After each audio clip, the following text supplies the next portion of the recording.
With the Nintendo Switch recently being out on the market for 3 years now, I thought it would be a good time to start comparing the beginning of the Switch's lifespan to that of the Wii U. When people started doing this 1 year into the Switch's lifespan, I thought that it was way too soon to begin doing this, and even so at the 2-year mark, but now I feel we're at a good enough of a benchmark to get a sense of the patterns that these consoles are going to be releasing their games in. The first 3 years of the Wii U's life cycle dictated a lot of the patterns that we were seeing throughout the rest of its life, and I definitely believe that's going to be the case for the Nintendo Switch as well. So by comparing the beginning of each console's lifespan, we're not only going to see which one has the higher quality of games, but we're also going to see which one has more games and whether or not Nintendo has improved upon the Wii U era. And I'll be giving you guys an opportunity to vote in a card in the top right hand corner of the screen at the end of this video as well, because I'm really curious to see what you guys think about this situation. For the Nintendo Switch, we're going to be tracking it from March 3rd of 2017, its initial release date, to March 3rd of 2020, and in the Wii U's case, it's going to be from November 18th of 2012 to November 18th of 2015. Games beyond those cutoffs will not be included, so March releases of this year like Pokemon Mystery Dungeon and Animal Crossing New Horizons will not be counting for the Nintendo Switch, and games like Xenoblade Chronicles X will also not be counting in the case of the Wii U. All of these titles launched soon after the deadlines, but because they've passed the deadline, they just don't count. And with that all being said, let's get right into this.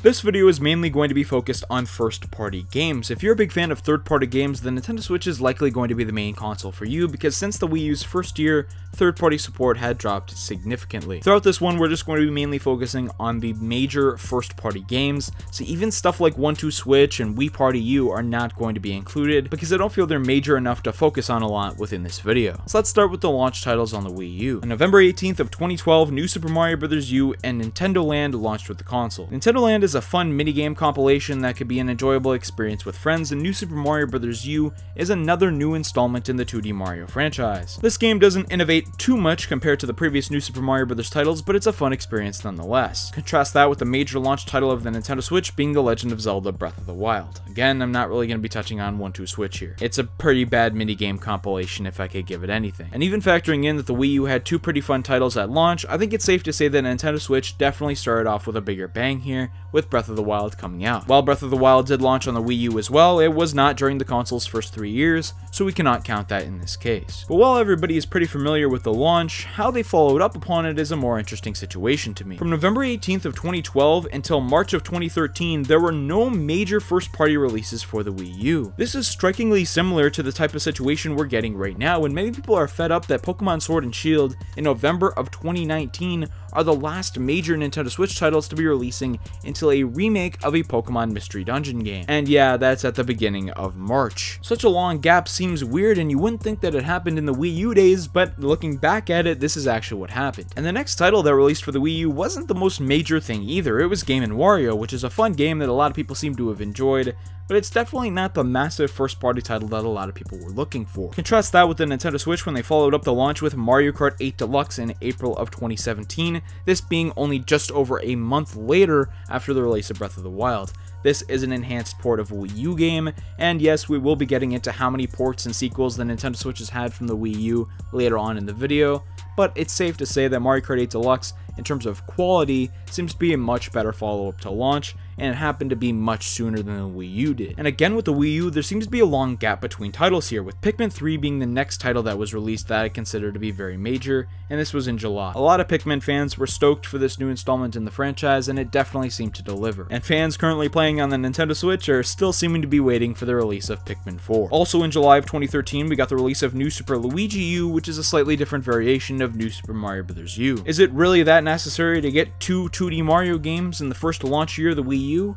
Maybe not, but New Super Mario Bros. U is one of the highest selling games on the Wii U, so maybe they figured that they had to follow it up with something. This was also considered to be the year of Luigi. The early summer games for the Nintendo Switch consisted of ARMS releasing in June of 2017. This is an attempt of a new IP from Nintendo, which was pretty bold, but it didn't end up working out so well for many people. A sequel to the Wii U's Splatoon was released in July of 2017, which was very exciting. It didn't seem to innovate too much from the original, but it didn't really have to. The original Splatoon was great on its own, so Nintendo releasing a follow-up that a lot of people were excited about definitely appeased people, and so far I'm definitely thinking that the first half of the year for the Wii U and the Nintendo Switch is definitely leaning Switch in terms of quality here. In August of 2013 on the Wii U, we got the release of the Wonderful 101 from Platinum Games, which was a pretty fun title. This was exclusive to the Wii U at the time, but now it's seeming to be ported over to many other consoles, so this isn't really considered to be an exclusive anymore, but it was at the time. To round out the first year for the Wii U, we got two more titles, the first one being a remake of The Legend of Zelda Wind Waker, which was released in September, which a lot of people seem to have enjoyed. And in November, we got the release of Mario and Sonic at the Sochi 2014 Olympic Games, which, if you're not really into those titles, probably isn't one of the biggest draws for you. And to round out the year for the Nintendo Switch, there seems to be many more titles. Mario & Rabbids Kingdom Battle, which released in August, seemed to be a pretty ambitious crossover RPG. Pokken Tournament DX is an enhanced port of the Wii U Pokken Tournament, which released in September. In October, we got the release of Fire Emblem Warriors, which is a hack-and-slash beat-em-up game, and Super Mario Odyssey, which is one of the biggest, most major titles on the Nintendo Switch right now. It's sold incredibly well and is on par with Breath of the Wild in terms of appealing to the fans of its franchise. The last game we got before the first year wrapped up for the Nintendo Switch was Xenoblade Chronicles 2, another great entry in the Xenoblade series. And looking at the first year just on paper, things definitely seem to be leaning towards the Nintendo Switch. But as we continue on here, will our opinions change? Let's find out. How did the Wii U follow this up shortly after the cutoff of year 1? Well, they put out a brand new 3D Mario title, Super Mario 3D World. This was in November of 2013 still, but it was technically after the first year cutoff. Then, as we normally get after the holiday season, there was a couple month break until Donkey Kong Country Tropical Freeze, a brilliant 2D platformer that revitalized the Donkey Kong series, came out in February of 2014. Another major title for the Wii U came out in May, this being Mario Kart 8. This title is considered by many one of the premier entries in the Mario Kart series. They had a lot of characters in it. While the quality of the roster is debated by many, the quantity is definitely there. And rounding out this next year for the Wii U, the last major title is Hyrule Warriors, like the Fire Emblem Warriors that I mentioned earlier, a hack-and-slash title. So that's how the Wii U followed up its year 1. What about the Nintendo Switch? Well, there was a pretty big gap after the December release of Xenoblade Chronicles 2 until we got Kirby Star Allies in March of 2018. This was a fun Kirby title, but the main criticism of this game was that it was pretty short. And what do you know, we see Donkey Kong Country Tropical Freeze again, which released in May. This is an enhanced port of the Wii U version. Hyrule Warriors Definitive Edition released in May as well, again an enhanced port of a Wii U title. In June, we got the release of Mario Tennis Aces, which is a pretty fun Mario Tennis game, although I wish there was some more depth to it. Captain Toad was ported over to the Nintendo Switch with some new levels from the Wii U in July. Octopath Traveler was released as a Switch exclusive RPG at the time in July. The Xenoblade Chronicles 2 DLC released in September of that year, and it was released as a standalone game, and that's why I'm counting it here. We then go on to October of 2018 when we got the release of Super Mario Party, a revitalization of the Mario Party series, which is definitely something that fans of the series have wanted for a long time. Starlink Battle for Atlas, which has some Nintendo exclusive content, released in October as well. Moving on to November, we get some installments in the Pokemon series here, which are somewhat main series games and somewhat different at the same time, being Pokemon Let's Go Pikachu and Let's Go Eevee. In December, we got one of the biggest titles ever released on the Nintendo Switch and one of the highest selling games of the console right now, this being Super Smash Bros. Ultimate. Moving into the new year, but technically still in year 2 of Nintendo Switch, we got New Super Mario Bros. U Deluxe, which included New Super Mario Bros. U and New Super Luigi U. This was released in January, again an enhanced port of a Wii U game, and that pretty much rounds it out for year 2. So the quality of the Wii U's year 2 definitely seems to have stepped up, but the quantity of the Nintendo Switch's year 2 is definitely seeming to be there. Until we make a decision, I think we have to shift into year 3. And again, the Wii U kicks off the new year with a bang, being Super Smash Bros. 4 releasing in November of 2014. While many Nintendo fans who owned a 3DS already got to experience Smash 4, this was the first time that an HD Super Smash Bros. Game has released, and the first home console Smash Bros. Game since Brawl. Captain Toad Treasure Tracker, a unique game released in December of 2014. Moving into the new year, Kirby and the Rainbow Curse released in January of 2015. This was a fun Kirby game, although there wasn't really too much to it. Mario Party 10, a title that's dreaded by many for continuing the bad patterns of the Mario Party series, released in March. Moving into May, we get one of the biggest new IPs that Nintendo has released in quite some time, being Splatoon. This is one of the most fun games on the Wii U, and without it being released, we definitely wouldn't have gotten the Switch sequel, Splatoon 2, which is succeeding very well for the console. And moving into September, we get another major title, being Super Mario Maker. This game was so innovative for the time, allowing fans to create their own Mario levels, which is something that I had been dreaming of as a game for a long time. Then we go into October of 2015 and get the release of Yoshi's Woolly World. This is a game that had been delayed for quite a long time, but it eventually released in October to some praise. And slightly before the cutoff at the end of November, rounding out the Wii U's first 3 years, the title that it's going to be defined by is Animal Crossing Amiibo Festival. Yeah, I don't think this is the best title to go out on for your first 3 years. I mean, there were some people that enjoyed it, but it was mainly just a cash grab. And with that being said, let's head back over to the Nintendo Switch. In terms of quantity, things seemed to calm down a little bit for the Nintendo Switch in year 3, when they started out with Yoshi's Crafted World, again a title that was delayed and was supposed to be released in 2018, but the quality and reception of the game was very similar to Yoshi's Woolly World on the Wii U, being pretty easy, but it was also pretty creative. Yokai Watch 4 released in June, although this was a Japan exclusive release, and we haven't gotten the release outside of Japan yet, so if you want to count this, it's still available, but I would understand if you don't want to count it as well. Also in June, we got another major title released for the Nintendo Switch, this being Super Mario Maker 2, a sequel to the Wii U's Super Mario Maker, adding some new features. In July, we got another pretty big title being Fire Emblem Three Houses. This is one of the biggest Fire Emblem games yet, and the quality of the game is really good, and a lot of people seem to have enjoyed it. In September of 2019, we actually got a surprisingly, at least to me, very high selling game, and this is The Legend of Zelda Link's Awakening. A lot of people have seemingly been buying this game and have been really enjoying it. Luigi's Mansion 3 released on October 31st. Perfect time to release this game was definitely on Halloween. Then moving into November, we got the release of Mario and Sonic at the Tokyo 2020 Olympic Games. This is one of the funniest releases because the games might end up actually being postponed, and we can get a Mario and Sonic Olympic Games video game based on an Olympics that never actually happened. And for the Nintendo Switch, they rounded out the year 3 on a higher note than the Wii U, but this game still generated a bit of controversy to say the least. These games are Pokemon Sword and Pokemon Shield. So with all of those games being stated, I'm sure some of you could make your decision right now, right away. But there's some factors that I want to go over first. The Wii U's era definitely could be improved upon if you want to factor in the 3DS games. I didn't want to factor them in for this video because while yes, they are part of the era and add to the quantity of games that was seemingly lacking, with a Nintendo Switch having many more game releases than the Wii U, at least in terms of the major first-party titles, you do have to buy another video game console to play games from the 3DS. And when we're talking about a direct console-to-console comparison here, this shouldn't really be factored in. You shouldn't need to compare the Nintendo Switch to two consoles. Although this is effectively what the Nintendo Switch is replacing. It is replacing the Wii U and the 3DS, so maybe the quantity of games on the Nintendo Switch isn't up to par with what those two consoles had combined.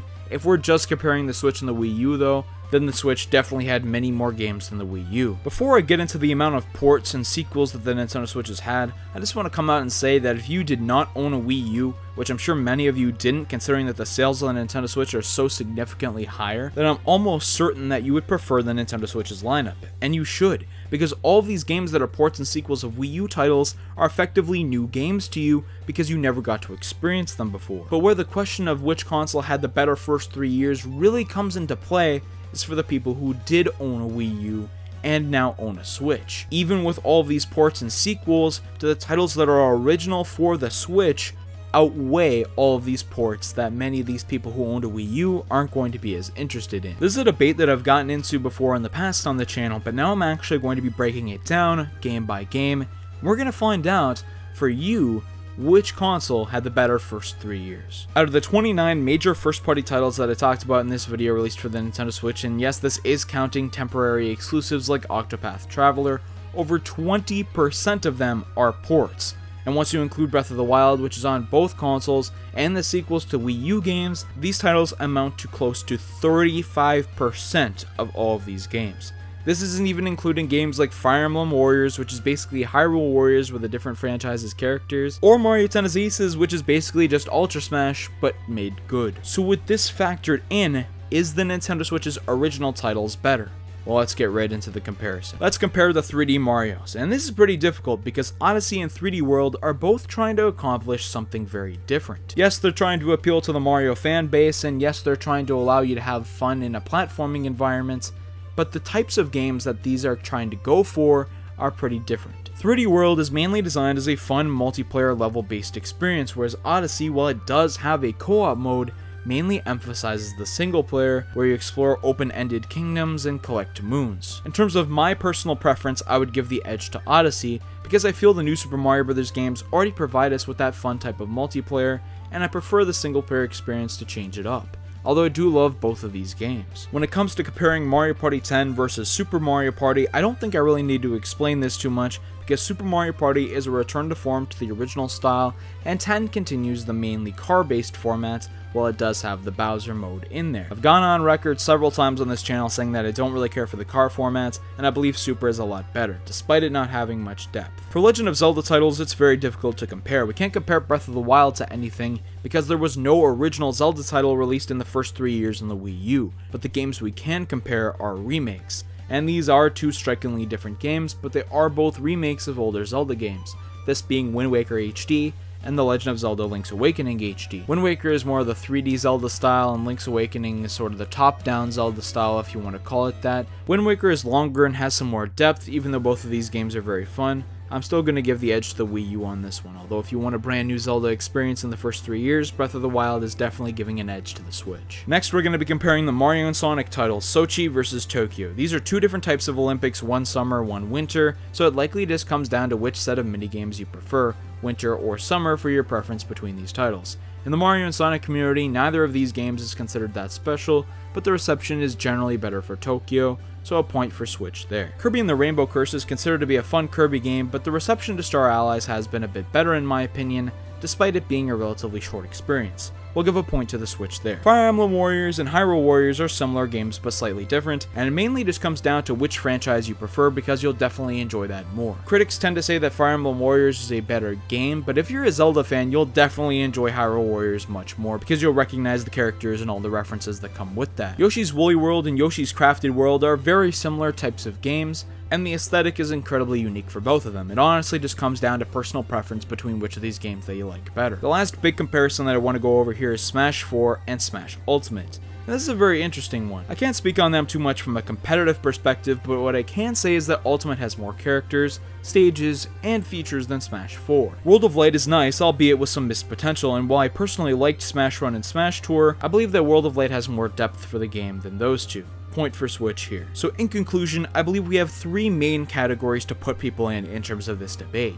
I believe that for anybody who didn't own a Wii U, they should be automatically voting for Switch in this first 3 years category, because all of these games that are Wii U ports are great quality titles and you haven't experienced them before, so you'd get to experience it on the Switch for the first time. However, where the other two categories come in are for the people who did own a Wii U.